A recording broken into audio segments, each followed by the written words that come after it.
agradecerles por venir el día de hoy a nuestra charla de nuestro encuentro. Hoy nos va a acompañar Iván Ramírez, estudiante de la carrera de Matemáticas. Nos va a compartir una charla sobre convergencia de series, sobre paso histórico y preliminar, donde es parte de su trabajo para optar por el título de matemático. Entonces, Iván, pues bienvenido. Muchas gracias. Buenas tardes a todos. Entonces, cuando oímos hablar de series, lo que nos da a pensar es una suma infinita de términos. Pero en realidad una serie es una suma infinita de términos, o es simplemente una uso de notación que, digamos, se le ha asignado. Y cuando digamos, por ejemplo, cuando una expresión de este tipo con infinitos términos puede resultar en un valor infinito. Entonces, con esto damos inicio a esta presentación titulada Convergencia de series, un repaso histórico y preliminar. Mi nombre es Leonardo Ramírez y mi director es el profe Juan Carlos Gómez. Entonces, esta presentación consta de tres grandes partes, que es una introducción, preliminares, problemas y objetivos y pues finalmente análisis. Entonces, comenzando con la introducción, entonces, según el astrónomo y astrofísico estadounidense Carl Sagan, conocer el pasado ayuda a comprender el presente. Entonces, siguiendo la idea de esta frase, entonces, esta introducción, más que ser una introducción, va a ser una parte histórica de cómo evolucionó la convergencia en serie, hasta llegar a los espacios normales. La humanidad ha intentado, digamos, a lo largo de los siglos, estudiar el concepto del infinito como una sucesión interminable de números o de pasos que puede tener un resultado concreto y finito. Este fenómeno se hace realidad en las series. Ellas son una herramienta de gran impacto en la ciencia, la tecnología y la ingeniería. Uno de los primeros indicios del estudio de las series se remonta a la antigua Grecia con Zenón de Elea y sus paradojas del movimiento. Entonces, en este caso, traje la paradoja de la dicotomía. Esta paradoja lo que dice es: tenemos un corredor en el punto A y una tortuga en el punto B. Entonces, podría el corredor llegar a donde se encuentra la tortuga, primero recorriendo la mitad de la distancia total, luego recorriendo la mitad de la distancia restante, y así sucesivamente. Esto, como vemos, da una sucesión de infinitos pasos. Esta serie, por ejemplo, esta paradoja, hoy en día se representa, digamos, con la serie, con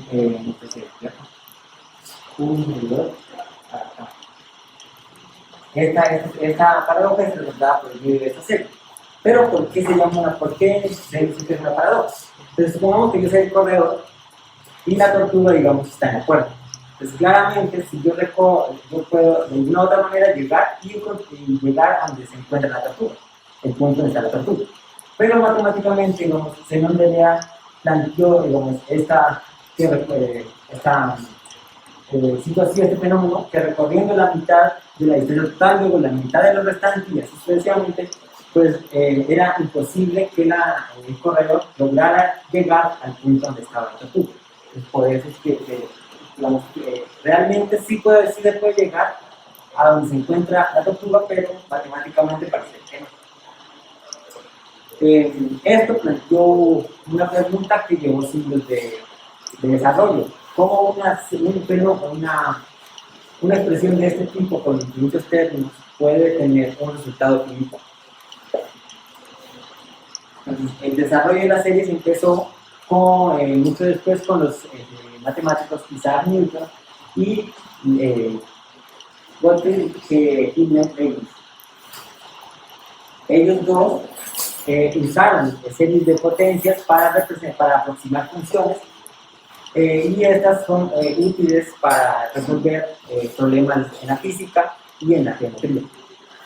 Por ejemplo, Newton empleó series de potencias para representar funciones como 1 más x, todo sobre n, y Leibniz desarrolló su famosa serie del número pi. Entonces, este tipo de series llevó, digamos, al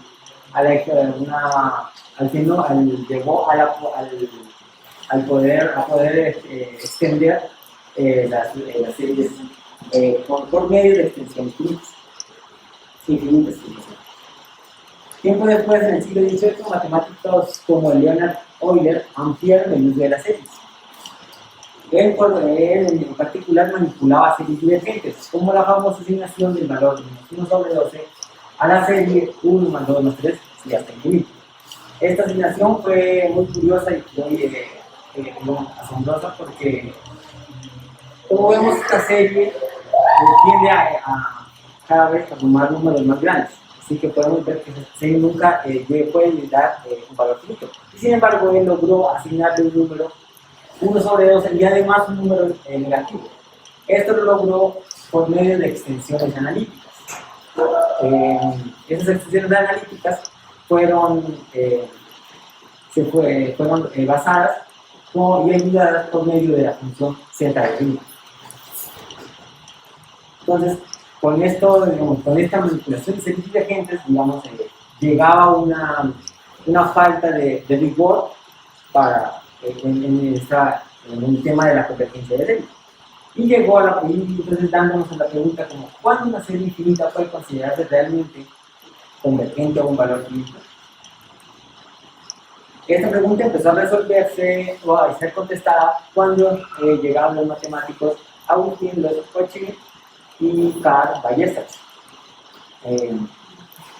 Con ellos dos llegó la formalización y el rigor al análisis, particularmente a la convergencia de series. Por su parte, Cauchy formuló su criterio de Cauchy para series o criterio fuerte de convergencia para series. Este criterio se establecía como una condición necesaria y suficiente para cuando una serie era convergente. Más adelante hablaremos un poco más de este criterio.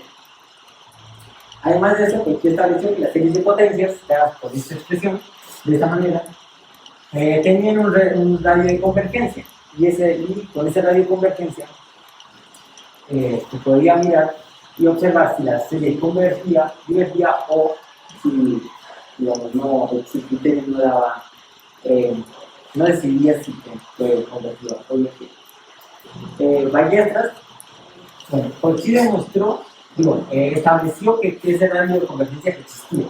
Weierstrass, por su parte, demostró rigurosamente que era real este radio de convergencia y estaba dado por esta fórmula. Esta fórmula en sí no fue dada por Weierstrass, fue dada por otro matemático llamado Jacques Hadamard, este matemático fue francés, y estableció que este radio de convergencia era dado por esta fórmula. Este criterio, que hoy en día se llama criterio de Cauchy-Hadamard, y dice que si una serie de potencias tiene un radio de convergencia dado por esta serie, converge si vemos que el valor absoluto de esta diferencia es menor a R, diverge si es mayor a R, y si es igual a R, igual al radio, entonces tenemos eso. Tiempo después, con la llegada del siglo XX y la noción de espacios normados con el matemático Stefan Banach, pues la convergencia se entendió más allá de los números reales. En un espacio normado, en particular, los términos de la serie ya no eran necesariamente números, sino eran vectores y funciones. Y la convergencia se medía por medio de la norma. La norma es una función no negativa que más adelante hablaremos un poco más de qué era la norma, o de qué es la norma. Según el autor de este libro, Fabián, la completitud de los espacios de Banach asegura que toda serie de Cauchy tiene un límite dentro del espacio. Entonces, Algunas aplicaciones de las series son en las series de potencias, permiten aproximar funciones y resolver ecuaciones diferenciales. Las series de Fourier permiten el análisis de señales y sonidos y la comprensión digital de datos y el procesamiento de imágenes. En estadística y probabilidad, las series aparecen en la expansión de distribuciones y en los modelos de series temporales. Y en la computación y aprendizaje automático, muchos algoritmos iterativos pueden verse como procesos de convergencia en series. Entonces, a partir de mano, entonces, más allá de estas aplicaciones, comprender el límite de una sucesión aún sigue siendo, de una serie, perdón, aún sigue siendo fundamental para el análisis matemático, análisis funcional. Pues continuando con la definición, si vamos a ver así a la parte de los preliminares. La primera definición es un espacio vectorial. Es un espacio vectorial sobre un cuerpo K. En este cuerpo K pueden ser los reales o los complejos. Es un conjunto no vacío V con dos operaciones binarias denominadas a menudo suma de vectores y producto escalar. Esta suma de vectores está definida del producto cartesiano del conjunto no vacío en sí y por sí mismo y llega al conjunto no vacío V.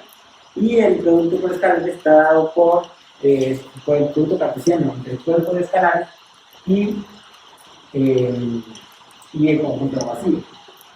Y llega al conjunto V, que es candidato a ser espacio vectorial. Estas dos operaciones deben cumplir 10 propiedades: la cerradura de la suma, la cerradura del producto escalar. La suma además tiene que cumplir la asociatividad, la conmutatividad, el elemento neutro, el elemento opuesto, y el producto por escalares tiene que cumplir de la célula asociativa, el módulo y otra propiedad que son dos, son las distributivas. Un ejemplo de espacio vectorial podemos tomar el espacio R2 con la suma y el producto, con la suma usual de vectores y el producto escalar. El producto escalar. Este R2 es el espacio que conocemos, que es el espacio cartesiano, el plano cartesiano, el plano cartesiano, sí.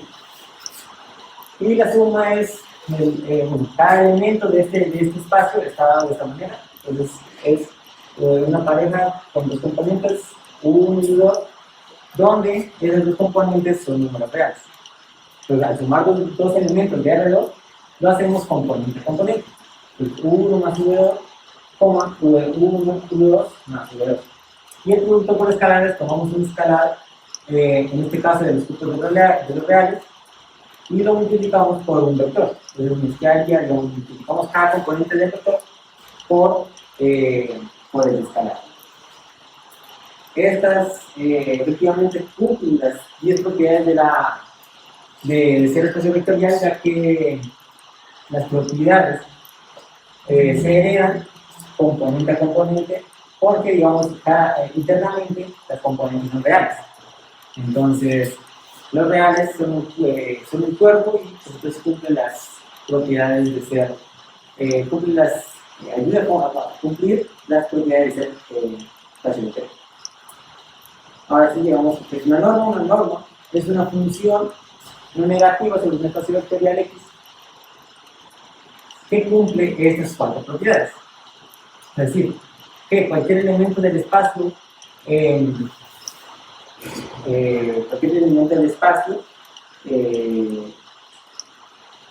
evaluado en la función debe ser no negativo, el resultado debe ser no negativo. Si cualquier elemento, si la función evaluada en un elemento del espacio es 0, es porque ese elemento tiene que ser el elemento neutro, el 0. Si tenemos el producto entre un espacio, un escalar y un elemento del espacio vectorial y lo evaluamos en la función, este tiene que ser el valor, tiene que ser igual al valor absoluto por el elemento del espacio evaluado en la función.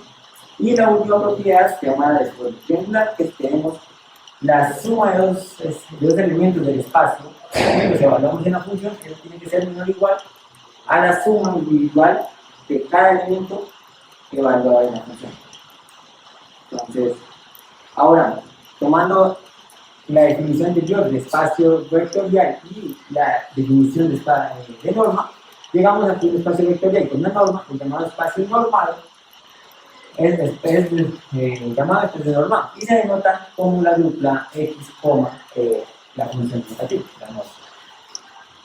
Un ejemplo de norma, podemos tomar la norma x y la función tenemos definida como la raíz de la suma de las sumas de cada componente de un elemento del espacio alrededor. Esta es una de las muchas funciones que son normas en el espacio alrededor. Esta en particular se llama la norma euclidiana y en sí cumple, digamos, vemos que cumple las propiedades de normas. ¿Por qué? Lo que primero cumple la norma que sea mayor o igual a 0. ¿Por qué? Sabemos que x1 y x2 son reales. Cualquier número real elevado al cuadrado es mayor o igual a 0. La suma de dos números no negativos, o sea, mayor o igual a 0, da como resultado un número mayor o igual a 0. Y al sacarle la raíz, pues su resultado va a ser mayor o igual a 0. Entonces cumple la parte de ser positivo, mayor o igual a 0. La siguiente es que sí, digamos, la norma, la función es igual a 0, quiere decir que entonces por definición tendríamos que la raíz de x1 al cuadrado más x2 al cuadrado tendría que ser igual a 0, y esto, la única posibilidad para que una raíz cuadrada sea igual a 0 es que lo de adentro sea igual a 0, es decir, x1 más x2 al cuadrado tendría que ser igual a 0. Y como x1 y x2 son números positivos no negativos, la única posibilidad para que la suma de números no negativos de 0 es que cada término sea 0. Entonces así llegamos a que x1 debe ser 0, x2 debe ser 0, y entonces finalmente tendríamos que x igual tendría que ser el vector 0, 0. Y pues ahora se olviden que un sí, solo sí. Si tenemos que x es el vector 0, 0, pues reemplazamos directamente acá y tenemos que entonces llegamos a que esta función pues va a ser 0. La siguiente es la norma. Tenemos que la norma de un escalar lambda por un elemento del espacio tiene que ser igual, es igual a, por definición, es igual a la raíz de lambda por x1 todo el cuadrado más lambda de x2 todo el cuadrado. Entonces, ahora aquí, digamos, operando los de adentro, internamente, llegamos a que esto podría ser igual a lambda al cuadrado, x1 al cuadrado más x2 al cuadrado, y, bueno, por de la raíz, digamos que esto es lambda al cuadrado por la raíz cuadrada de x1 al cuadrado más x2 al cuadrado, y esta parte resulta que la raíz cuadrada de lambda al cuadrado, como aquí no sabía, por definición del valor absoluto, entonces podríamos entonces el valor absoluto de lambda por la raíz cuadrada de x1 al cuadrado más x2 al cuadrado. Y esto por definición de la función, esto es igual a el valor absoluto de lambda por la norma del vector, la norma del vector. Entonces aquí se cumpliría la tercera propiedad de esa norma. Y para la cuarta propiedad, que sería la desigualdad triangular,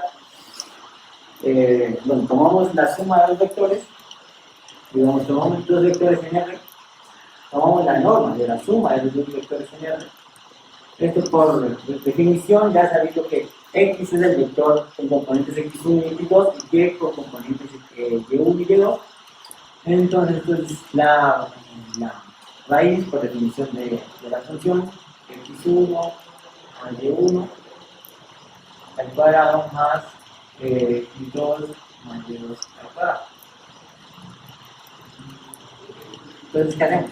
Primero, ahora podemos elevar todo el cuadrado para poder eliminar la raíz. Entonces, podemos elevar todo el cuadrado, eliminamos la raíz, está trabajando, digamos, con la parte interna de la raíz. Entonces,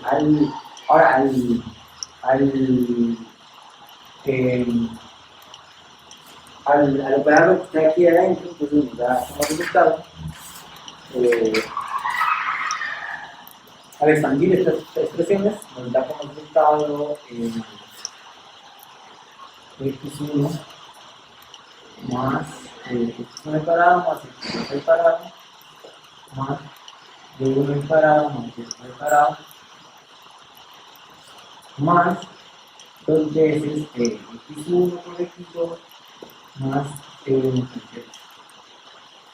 Y aquí es donde utilizamos, aquí es el punto que es utilizar una desigualdad llamada desigualdad de Cauchy, que es la desigualdad de Cauchy-Schwarz, que esto es lo que nos dice es que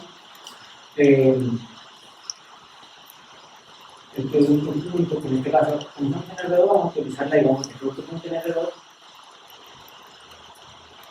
es igual a la norma de x por la norma de y, siguiendo esta desigualdad. Entonces, estudiando esta desigualdad en esta expresión de acá, digamos la que es x1 al cuadrado más x2 al cuadrado más y1 al cuadrado más 2 veces la norma de x más y1 por la norma de y. Y digamos aquí, entonces tenemos estas expresiones que es x1 al cuadrado más x2 al cuadrado, pero esto no es nada más que esa función pero elevada al cuadrado, entonces esto es igual a la función de x pero elevada al cuadrado más la función de y elevada al cuadrado más 2 veces la norma de x. Esto es un cuadrado perfecto, entonces esto va a ser igual a la expresión x más al cuadrado. Entonces, digamos esta expresión, digamos aquí, esta expresión de acá, que es la función de x, la suma de estos vectores evaluados en esta función al cuadrado es menor o igual que el cuadrado de la suma de cada vector evaluado en la función. Pero como está en el cuadrado, entonces lo que hacemos es ahora aplicarle raíz a ambos lados de la desigualdad, raíz cuadrada, y como la parte de adentro de esta raíz es no negativa en ambos lados, entonces podríamos cancelar digamos, el cuadrado en la raíz, llegando a la expresión de que la norma de x más y al cuadrado es menor o igual a x más, demostrando así la desigualdad triangular.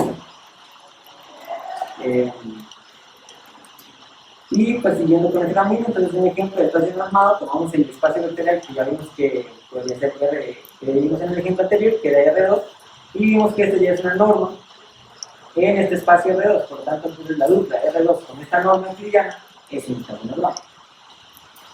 Una sucesión, ahora es una función alfa que va de los números enteros positivos a un espacio normado, definida por alfa de n igual a xn, es decir, toma un entero positivo y lo envía, digamos, al valor x, al término de x sub n. X sub n es un elemento del espacio normado x,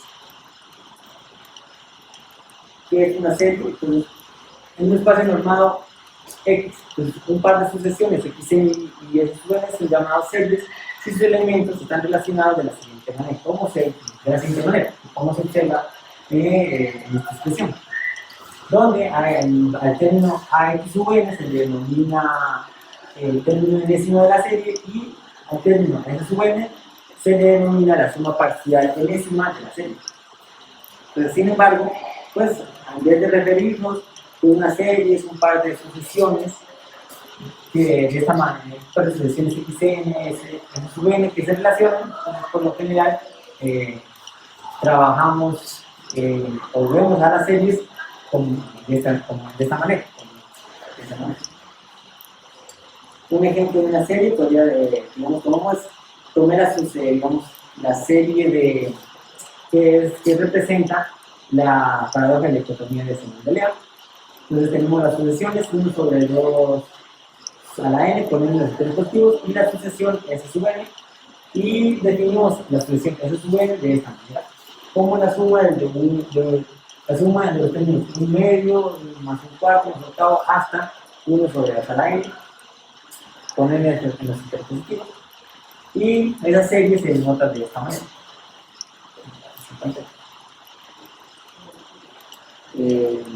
Ahora pasemos a la convergencia de series. Una serie es convergente en un espacio normado si la sucesión de sumas parciales converge en X. Es decir, existe un elemento en el espacio tal que el límite de esas sucesiones parciales pues llega a ser este elemento. En este caso se suele notar, pero usando de la notación, como que S es igual al resultado, digamos, de la serie. Si la serie no es convergente, entonces decimos que es divergente. Un ejemplo es, tomamos la serie de la dicotomía, la serie, la paradoja de la dicotomía de Semán-Bellin. Entonces, para que esta serie converja, pues tenemos que ver ese límite de las sucesiones parciales. Entonces definimos sus sucesiones parciales como n igual a la sumatoria desde k igual a 1 hasta n sobre la k. Entonces, tomamos el límite cuando n tiene infinito.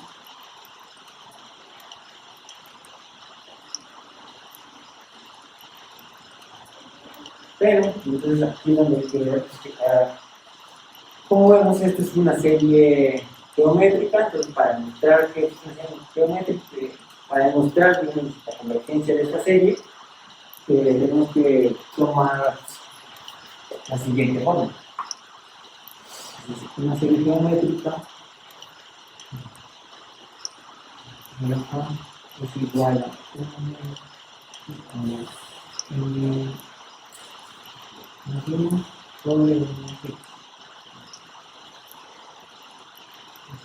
bien, esta igual se cumple si el valor absoluto, digamos en este caso sería su razón, que sería x, es menor o igual a 1. Como vemos, exactamente esto lo podemos ver como si fuera, digamos, acá también y acá. Y vemos que la razón es 1 medio, y al tomar el valor absoluto, pues sigue siendo 1 medio. Y 1 medio es menor o igual a n menor necesitamos que 1, entonces podemos utilizar esta fórmula. Acá hay una situación porque, digamos, esta serie empieza desde 0. Mientras que aquí la serie que representa la paradoja de la dicotomía empieza desde 1. Entonces, ¿qué hacemos?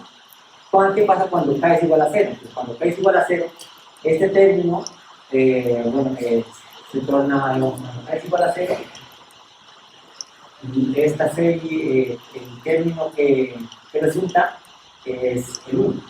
Entonces, lo que hacemos es, vamos aquí, es restarle el 1 a este resultado de acá. Entonces, ¿qué haría con de 1 menos 1 medio a la misma sobre y le restamos el 1, que es el que sobra, el que arreglamos.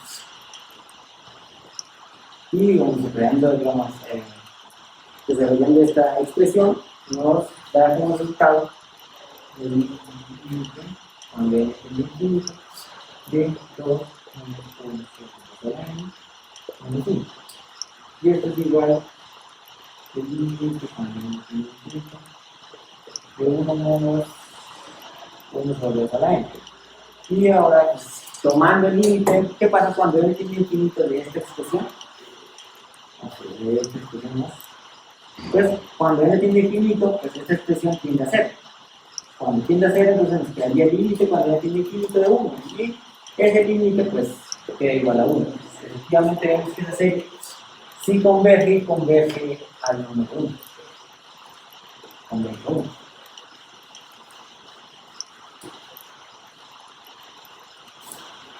¿Qué es un espacio de Banach? Entonces, si tenemos un espacio normado, decimos que X con un espacio normado X, les decimos que X con esta norma es un espacio de Banach y toda sucesión de por sí es convergente en X. Por ejemplo, un ejemplo sería el espacio de números reales con la norma definida por el valor absoluto es un espacio de base. Es una serie de cocientes. Si tenemos un espacio normal de una sucesión x sub n en x, decimos que la serie asociada a esa sucesión es de Cauchy si la distancia entre sus sumas parciales, definidas de esta manera, es cada vez más pequeña.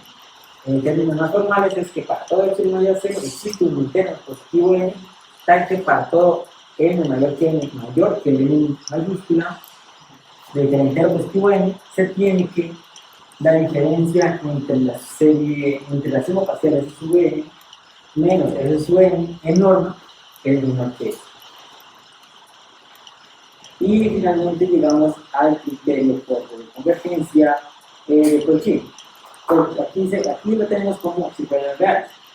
Cuando Cauchy formuló su criterio de convergencia, en ese tiempo no había todavía noción de espacios de Banach ni espacio normal. Entonces, pero sin embargo, Cauchy formuló este criterio, pero lo formuló sobre los reales. Y sobre los reales, pues funcionaba. Entonces, no había problema con lo que sucedía con ese tipo de series. Cuando llegaron los espacios normados, ese criterio de Cauchy se extendió a estos espacios y se dieron cuenta que este criterio era válido siempre y cuando el espacio fuera de Banach. Pero claro, entonces se preguntaron, pero ¿cómo si Cauchy fue mucho más antes de que el nacimiento del espacio de Banach? Entonces, ¿cómo si su criterio era válido? Pues demostraron que era de como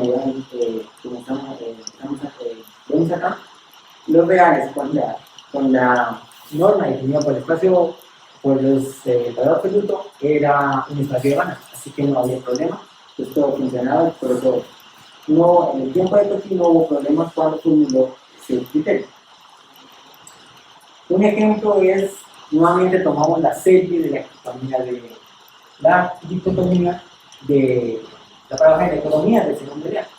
Ya vemos que esta serie se convierte a 1. Entonces, claro, usando el criterio, entonces quiere decir que esa serie también es de Cauchy. Entonces, vamos a verificar que efectivamente sí es de Cauchy. Entonces, volvemos a la definición de Cauchy, una serie de Cauchy, si cumple esta desigualdad. Entonces tenemos que norma sub n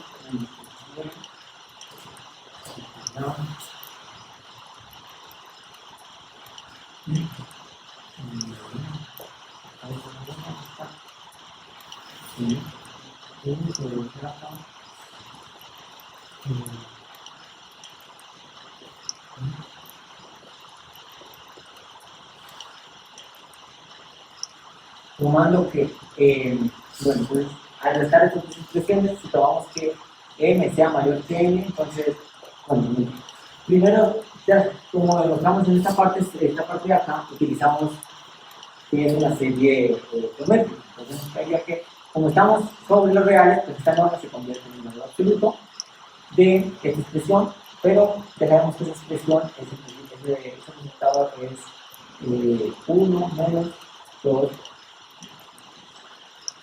1 sobre el escalar n y menos 1 menos el escalar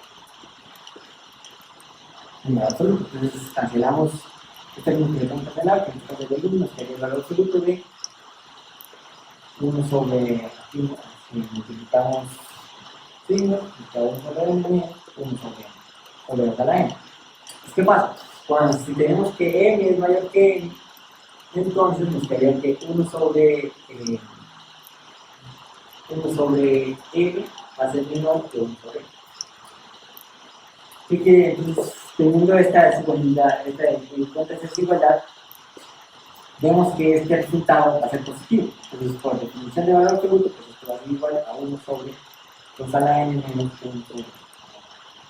Como este término de acá solito es el negativo, es un término mucho más pequeño que 1 sobre la n, y lo estamos restando, entonces podemos ver que esta diferencia de acá va a ser menor o igual que 1 sobre la n. Y entonces ahora tomamos el límite. ¿Cuál límite? Pues tomamos el límite, cuando n tiende a infinito, de 1 sobre 2 a la n, y esto va a ser igual a 0. Cuando tiene infinito esta expresión, pues va a ser igual a 0. Entonces, ¿qué quiere decir? Que, bueno, y esto es menos igual a 0. Esto es menos igual a 0. Entonces, por el teorema de Ensemble, vimos que cuando este tiende a infinito, cuando n tiende a infinito, pues 0 tiende a 0.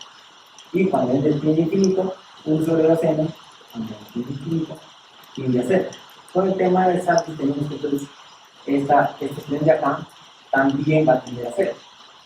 Y esto es equivalente a decir que su norma, que la norma de S sub n, S sub n, sea menor que 0. Demostrando así que la serie, que esta serie de la que representa la economía de la paradoja de la economía de S non de A también es de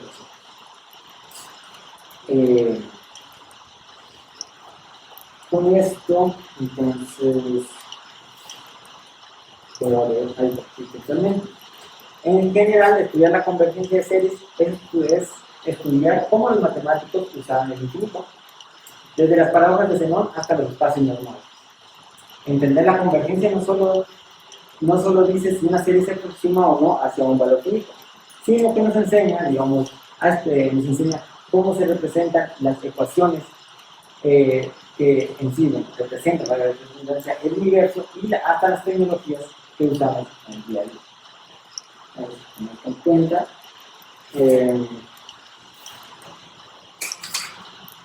Pasamos entonces al planteamiento del problema.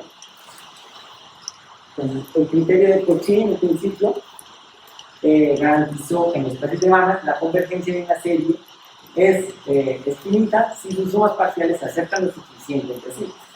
Pero hay series cuyas sumas parciales no lo cumplen. Entonces, ¿qué sucede con estas series? Bueno, entonces, el estudio de series en espacios vectoriales normados, el análisis de la convergencia, resulta fundamental para determinar cuándo una serie admite un límite en orden. Sin embargo, existen series que no convergen fuertemente, aunque presentan comportamientos que permiten describir su límite de formas más generales. Esta situación ha motivado el desarrollo de otros tipos de convergencia, que buscan extender el concepto clásico y capturar distintas formas de estabilidad y aproximación de las series. Entonces, nuestro primer problema es cómo puede analizarse el comportamiento de las series que no convergen fuertemente, es decir, que no convergen según el criterio de Cauchy, y de qué manera las distintas nociones de convergencia permiten describir su límite o su estabilidad en un sentido más general. Para ello, entonces, tenemos nuestro objetivo principal de nuestro trabajo, que es analizar el comportamiento de las series que no convergen fuertemente en espacios normados, explorando las diferentes formas en las que pueden aproximarse o estabilizarse bajo nociones más amplias de convergencia. Para ello, primeramente vamos a ver, el objetivo sería revisar conceptos y propiedades de series, espacios normados y series de Cauchy, que es básicamente lo que acabamos de mirar. Luego identificar casos en los que la convergencia fuerte falla y así analizar otras formas de convergencia. Y por último, analizar la relación entre nociones de convergencia. Entre las nociones de convergencia, resaltando cómo cada una de ellas ofrece una versión complementaria en el comportamiento de las series. Entonces, para finalizar, como hemos visto en la historia, el estudio de las series es central para el análisis funcional. Puede describir cómo se comportan los procesos infinitos en los espacios normales. Cuando la convergencia fuerte falla, es decir, no se cumple, las nociones alternativas permiten comprender la estructura interna de las series. Esto amplía las herramientas disponibles para el análisis matemático moderno y ofrece una visión más amplia de la noción de límite. Con esto terminamos con las referencias del libro está por directo y con esto concluimos la presentación. Muchas gracias.